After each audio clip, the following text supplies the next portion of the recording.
اغنیا پلتے ہیں در سے وہ ہے باڑا تیرا، اصفیاء چلتے ہیں سر سے وہ ہے رستہ تیرا۔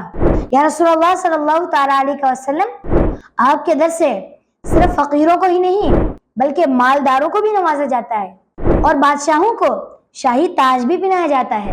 آپ کی گزرگاہ ایک ایسا رستہ ہے جہاں اللہ کے بندے سر کے بل چلنا اپنے لیے سعادت سمجھتے ہیں۔ حضرت امام مالک رحمۃ اللہ تعالیٰ علیہ نے اپنی ساری زندگی مدینہ منورہ میں کبھی چپل نہ پہنی، جوتا نہ پہنا، اس خوف سے کہ کہیں حضور صلی اللہ تعالیٰ علیہ وسلم کے پائے اقدس پر میرا پاؤں نہ آ جائے۔ اللہ اکبر۔